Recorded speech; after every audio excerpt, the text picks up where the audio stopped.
Sri Aurobindo's Savitri is an interesting and educative story.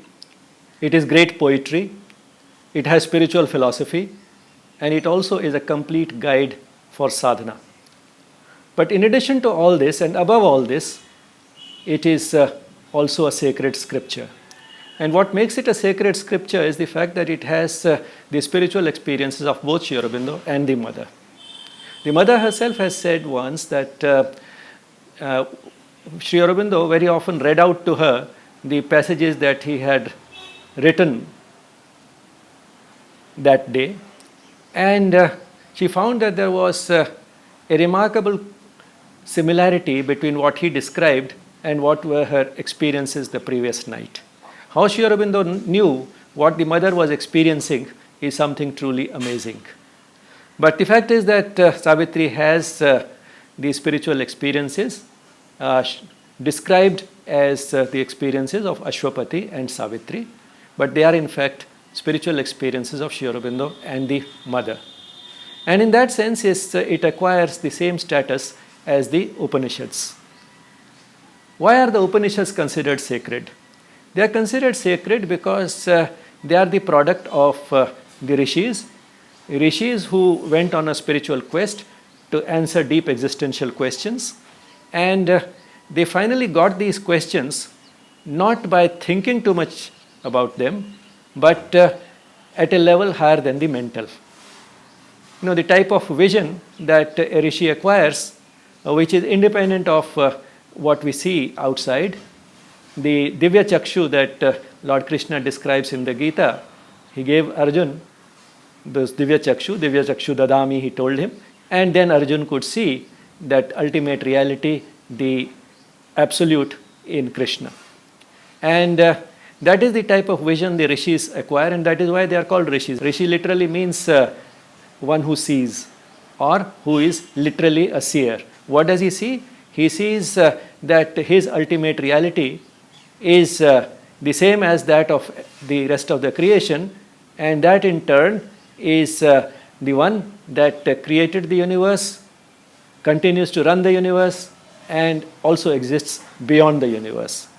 Now, these have been the experiences of the rishis and the mystics and the Sufis and so on across traditions, and some of them have chosen to describe these. And in the Hindu tradition, the rishis have described them in the Upanishads, and because they compress in finite language the experience of the infinite, they are a remarkable piece of work. And moreover, there are certain passages in these Upanishads which have not been composed by the rishi like a poem, but in fact have been revealed to the rishi. So someone as if has spoken to the rishi about the experience, which has made it possible for the rishi to put in finite words, because all words are finite, but the experience they have had is that of the infinite, and it is the infinite itself that seems to reveal to them the words which will be able to express best, as much as is possible with infinite language, the experience of the infinite. And that is why these passages are called mantras, and they have that power associated with them, the power which made it possible for the rishi to have that experience. Let us see from Sri Aurobindo Savitri itself how this happens. On page 37, book 1, canto 3. The voices that an inner listening hears conveyed to him their prophet utterances. Conveyed to him, here Aswapati reads Sri Aurobindo. The voices that an inner listening hears conveyed to him their prophet utterances, and flame-wrapped outbursts of the immortal word and flashes of an occult revealing light approached him from the unreachable secrecy. So that describes, again in very elegant language of a mystic. This passage itself seems like a revelation to Sri Aurobindo about how a mantra is actually created. And an example of the type of revelation that comes to the rishi is once again available on just the next page, page 38. As if from a golden phial of the all bliss, a joy of light a joy of sudden sight, a rapture of the thrilled undying word poured into his heart as into an empty cup, a repetition of God's first delight, creating in a young and virgin time. So here the Rishi is experiencing how the universe was created. That experience is being relived by him, the original creation of the universe, and how it has been put in this in the form of words. This process which the infinite went through to limit itself to the finite universe, as if from a golden phial of the all bliss. Here, the bliss aspect of the divine has been emphasized. The divine is doing it for its own pleasure, for its ananda. What does it do? A joy of light, a joy of sudden sight, a rapture of the thrilled undying world. So the light and sound were poured out from, as if from a golden phial, a golden sort of a small bottle of the all bliss. And what happened as a result of pouring it out? Poured into his heart as into an empty cup, a repetition of God's first delight, creating in a young and virgin time. So this is a mantric utterance which compresses in these few lines the process of creation of the universe. Now once we find how Savitri has been written, it becomes easy to understand why Sri Aurobindo took so long to write it. He was a prolific writer. He created within 6.5 years all the major works of his, like the Foundations of Indian Culture, the Synthesis of Yoga, Essays on the Gita, the Life Divine, the Human Cycle, the Ideal of Human Unity, and so on. Now all these were created within a period of 6.5 years. Why did he take 25 years, or rather more than 25 years, to write Savitri? This happened because he wrote it and rewrote it again and again, because every time he felt that something had been written at a level of consciousness which was not high enough, and now he was experiencing a higher level of consciousness, he discarded that, even if it happened to be very elegant poetry. So the revision was not to improve the quality of the poetry, but the revision was to make it match the highest level of consciousness which he could experience at that moment. And when he found that certain words were as if poured into him to express that particular level of consciousness, that particular experience the best, then he went in for that type of revision. And that's how he went on writing and rewriting and revising it several times. And that is why it had to go through so many drafts, and it took more than 25 years to complete Savitri.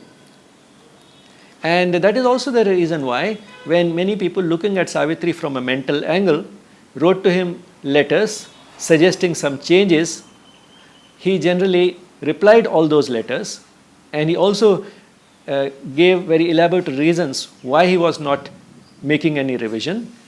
But there were very few instances in which he actually made any change in what he had said, because sometimes he felt that the suggestions which were being made were because the person has not been able to identify the level of consciousness from which the line has been written. And sometimes the objections were raised because some technical rules that govern poetry had been broken. Now Sri Aurobindo was a past master at these technical rules, and he conceded that yes, he had broken a rule, but like a very good driver who generally follows all the rules, also knows when it is safer to break one. So when he found that the experience could be conveyed better by breaking a rule, he took the liberty of doing so. And that is why he refused to make any change in what he had already written. Now that also explains why Savitri is generally difficult to understand. It is difficult to understand because it conveys truths that are, as he says, alien to ordinary mentality. Because those are not truths which we are familiar with at the mental level. And because these truths are unfamiliar to the ordinary mind, it becomes difficult to understand. And when we try to understand Savitri at a mental level, either we cannot understand it or we end up misunderstanding it. Now, Savitri to Sri Aurobindo was a type of an experiment. It was an experiment, as he says, to try and see how far these mystic experiences could be conveyed in the English language. Because the Upanishads are all in Sanskrit, and this is probably the first and so far the only Upanishad in the English language. And so for Sri Aurobindo, this was a sort of an experiment. And in the process, he has not only given us beautiful poetry, but in fact he has raised the level of the English language to that of Sanskrit. And as he has himself said, he has not hesitated even to coin some new words. An example of a new word that he created is panergy. Pan, is all encompassing, and energy is energy, and we may feel that it includes all the energies like heat, light, electricity, and so on. But he says that is not what it includes. In fact, panergy he has used as an aspect of the divine which is able to create all these energies. So he says that panergy is a self-existent total power which may carry cosmic energies in it. So all these heat, light, and electricity and so on, these energies, these cosmic energies, are carried by a total power, by a self-existent total power, which is called panergy. So in that sense, he says that panergy is their cause. It is the cause of all those energies, but is not constituted by them. So this is an explanation which he has given in one of his letters to explain this word. And he has in fact coined many new words to be able to express in the English language what has generally been earlier expressed in the Indian tradition in Sanskrit.